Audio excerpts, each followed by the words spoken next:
The night I met my friend, we were walking around an abandoned construction site. They say that 2 years ago, the bodies of 5 students were found here. Therefore, the local authorities had fenced off the ruined building with a high fence and set up a booth for the ever-drunk guard. However, when he saw us, he willingly let in people like us who wanted to enjoy the atmosphere of the abandoned place and scare the girls a little. Inside, the walls of which were painted with graffiti from basement to roof, and every corner empty bottles left from previous parties ringing. But they were taken by the local homeless, whom the guard also allowed in for the night. We thought that no one else entered this building except students and homeless people. "Caustic, there's someone sitting there," Marina exclaimed, her eyes widening fearfully. On her blouse were visible traces of dust. In the attic, in the corner. It must be a bum. I turned my back to the dark window and sipped my beer. It's his place. Don't disturb his rest. "And what if it's not a bum?"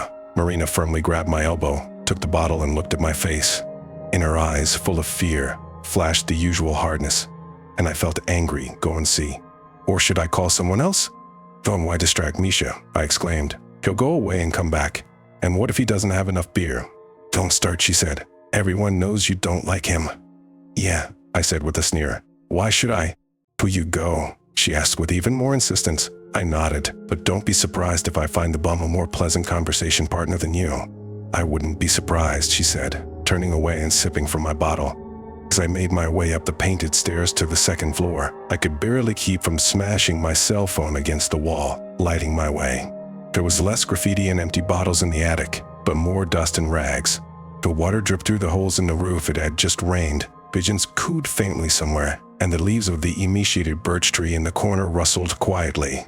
I noticed the homeless man at once. He was sitting on the floor in the darkest corner. I recognized his silhouette, the line of his shoulders and his short, disheveled hair. Wow, so Marina didn't want to get rid of me. Well, it's worth talking to this guy for that, just to be sure of my thoughts. "Hey, hi," I called out to him, taking a step forward and freezing. I shook my head in surprise. There was no one in the corner. I could clearly see only clumps of dust and grass sprouting among them, but there was definitely a person there. I looked around again. The birch trees had stopped rustling. The pigeons were silent. The floor of the attic creaked, and I would have heard if someone had been here. But there was silence. Only the unfinished house sighed and muttered something of its own. I looked in the far corner again. Something was wrong. I clearly knew that no one was there, but every cell in my body insisted that it wasn't. I rubbed my eyes. Nothing had changed. I couldn't see, but I felt that a short man was sitting in that corner, looking right at me. I had never believed in the supernatural in my life, nor was I afraid of ghosts. Half an hour later, I was already sitting on the floor in that very far corner. By this point, the feeling of someone else's presence had become almost habitual. If I closed my eyes, I could even imagine the mysterious person sitting just half a meter away from me. I couldn't find him and I couldn't talk to him. But it was as if I knew he wasn't a threat. Or I just convinced myself of it. "Kostya, did you fall asleep?" One of my friends called me from the stairs. "We called a cab. Are you coming?" "Aha," I shouted back. "Den, the girls, the ghost, well, you don't get bored here." I got a barely perceptible nod and got up. Interacting with a ghost is certainly fascinating, but the world of the living isn't going anywhere. In the cab, the beer was starting to let go and I was having fun. There, I'd met a ghost, and I even got to talk to him. I had never had that happen before. Good thing there were no witnesses. Nervously laughing, I got out of the cab and said goodbye to my friends. Marina went in another car, of course, together with Misha. But I did not even resent her. I gradually became indifferent. As I thought about it, I walked through the muddy courtyard, where the ghost would have looked even more appropriate. It was dark and gloomy. Fallen leaves crunched beneath my feet, even though it was only mid-July. But nature doesn't always live up to our expectations. The greenery and flowers can wither at any moment, following their buyer hymns, just like in love. I took my elevator up to the floor and struggled with the front door for a while. I always had the thought that one day it would simply refuse to let me in, and then the great quest to open the jammed door would begin. But so far, it's been fine. The apartment was quiet and empty as always. The air still smelled of medicine, and it was an odor that neither airing or scent sticks could remove. It was especially strong in the far room where my grandfather had spent the last year of his life. He passed away a year ago, outliving his son and daughter-in-law by 10 years. My grandfather raised me alone, as best he could, until his illness began to destroy him from the inside out. That's when I started to take care of him. Now his room was empty. I couldn't bring myself to live in it. The second room was almost uninhabited. 2, I'd set it aside for my friends who hadn't been around much in the last few months. In fact, there was only one room where he worked, slept, and rested. The kitchen, the stronghold of my bachelor life, was littered with instant food and empty beer bottles, the traces of my depression after my grandfather's departure. Now, after Marina's infidelity, I could feel her clinging paws on me again. I made myself a cup of tea, picked up a book, and headed into the living room for no particular reason. I stood there, looking at the dull brown curtains and the old TV, which couldn't decide whether it should work or not. Along the wall was a dusty, rusty couch. I changed my mind about sitting on it and decided to go back to my room. But for some reason, I opened the door to my grandfather's room. Damn it, I sharply slammed the door shut and bounced away from it, looking at the white surface with horror. Then I shook my head and whispered, "No, this can't be." I paced the room for a minute, trying to get my thoughts together. What was happening seemed either a dream or a white fever, but I wasn't that drunk. In the middle of the empty room, my familiar ghost was sitting on the floor. I waited until dawn. Somehow I thought it would be safer that way. Now that I was finally sober, the ghost didn't look like a friend. I remembered all the horror movies I'd seen in which trying to banish a ghost from a house didn't end well. But what was I supposed to do? I knocked timidly on the door, then realized it was my house. I opened it. He was sitting in the same spot. He was still out of sight, but my mind clearly knew that this ghostly guy was sitting in the lotus position and that he was wearing a shirt and jeans. Hi, I said hesitantly. It's a strange feeling, starting a conversation with an empty place. The ghost raised his invisible head, looked at me, and nodded. I continued more boldly, "I'm certainly honored that you've come to visit. Really, I didn't call you. I wasn't sure you existed at all." A ghostly smile, like the Cheshire Cat, hung in the air. I involuntarily smiled back and took a seat next to him. "I guess you didn't like living on a construction site?" "Personally, I wouldn't want to be there." Ghost shrugged helplessly. Then he wrapped his arms around him, saying, I felt sorry for him.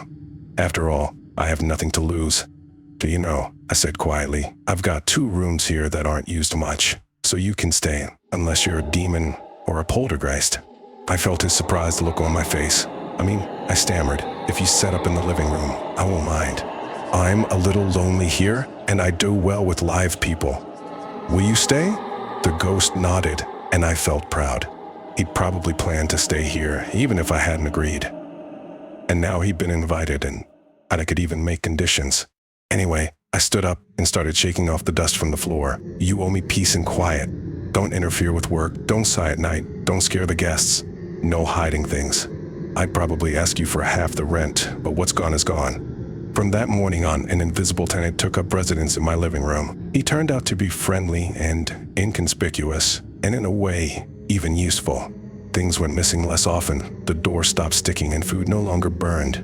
My teenage neighbor's music became quieter, and when the upstairs neighbors had a flood, the water bypassed my apartment. The smell of medicine disappeared without a trace, giving way to the light scent of an old house, damp, mold, and plaster. But I'd always liked those smells. Almost immediately, I felt ashamed in front of my new acquaintance for the mess in the house. I threw out all the trash and the old TV, scrubbed the floors, and replaced the living room curtains with bamboo rope. The ghost liked to go through them with a soft rustle, and I always knew I wasn't alone in the house. Still, things sometimes went missing. The tenant liked the bamboo keychain on my keys very much, and I soon lost it. But sometimes I could hear it rolling from corner to corner in the living room. For one day, guests heard it, and then they had a long time to persuade me to take out my cat, which they thought was playing in the other room. Books started disappearing too. They would disappear for a couple of days and then come back with the corners of the pages bent. I bought new books, read them, and left them in the living room. When I left, I put on some music to keep the tenant entertained. I tried to decorate the living room with flowers, but they quickly wilted from the presence of the ghost. I had to make do with paintings. Work got better, largely due to the fact that it became comfortable to work at home. But more than once it happened that I broke away from the computer at midnight, having fulfilled at once a week's norm. Girls began to appear in my life, nothing serious but nice. Marina had disappeared from my world since that night at the construction site, and I didn't regret it all.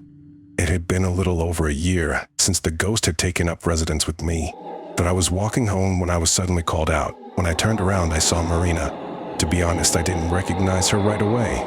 She had dyed her hair bright blonde and dressed more provocatively. She had started smoking, even though she didn't have a cigarette now, but I still cringed at the smell of tobacco. Her face was slimmer, and she had a frightened expression on it.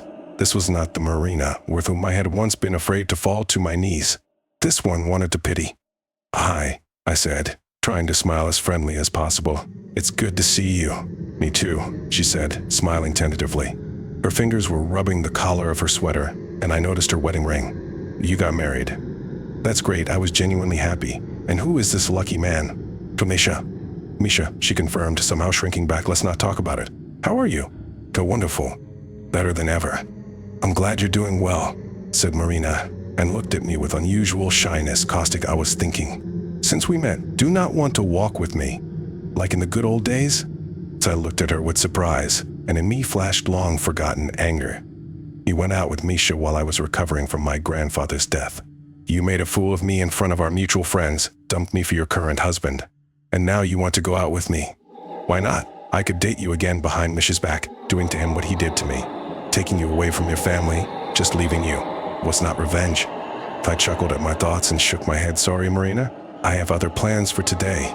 She lowered her gaze. "Yes, I understand. Well, bye then." "Bye." We parted ways. She headed home, and I wandered around the park for a long time, rustling the yellow leaves and exposing my face to the setting sun. I felt as if any warm breeze could make me fly like a maple leaf and tumble over the rooftops of the city for hours. I finally felt free. When the sun disappeared and the warm wind became cold and penetrating, I lifted the collar of my coat and walked home, splattered by the spray from the wheels of passing cars. I wanted to tell the ghost about Marina, the girl who knew him before I did. The one I'd finally let go. The yard of my house was as gloomy as ever, the leaves rustling underfoot again. Some passerby walked across the yard, squeaking rubber boots. We crossed paths under the only burning streetlight, me with a dreamy smile, and with his hood pulled up, his hands in his pockets. I thought he slipped on the leaves and grabbed onto me, and I even tried to support him. But then something stung me in the side through my thin coat, and I felt myself falling. As I toppled over on my back, the passerby kept stabbing me in the chest, and I saw that his jacket and hands were covered in dried blood. I was squirming in the dirt and leaves, and the passerby pulled the hood off my hood. It was Misha. Tears were streaming down his cheeks, but his eyes burned darkly and viciously. "She's been cheating on me all this time," he said hoarsely. "All the time. But what does it have to do with me?" I wanted to ask, but I couldn't. My coat was soaking wet, and I didn't know if it was the blood or the rain that had already started. Misha leaned over, looking at me with crazy eyes. "I always knew it. I knew you wouldn't give up even if I married her. It's not in your character, but I saw you on the subway today. Where did you meet? At your favorite cafe? Or in this park?" He threw back his head and suddenly burst into tears, short and frightening. Then he growled, "I wish I could find out. Not from you. Not from her. You're both dead." And I felt the knife slit my throat. Misha had already left, staggering away, but I was still lying there, looking up at the sky. Raindrops fell on my face, on my open eyes, on the hairs of my eyebrows, and on my bangs which had gotten out from under my hat. Some of them ran down my cheeks like tears. Then I got tired of lying there. I got up and walked to the house. The raindrops no longer fell on me, deflecting sideways, took the elevator, and it was filled with the smell of fallen leaves and steel. I walked to my apartment, patted my pockets hopelessly. My keys were left lying in the leaves in the yard, and knocked. A few seconds later, the door opened. There stood my lodger, and now I could see through his eyes. Yes, indeed, white shirt, ripped jeans, short, disheveled hair. "This is exactly how I pictured you," I said with a big smile. "Well, almost, yeah. Almost," she said. "Come in. I've been waiting for you for a long time."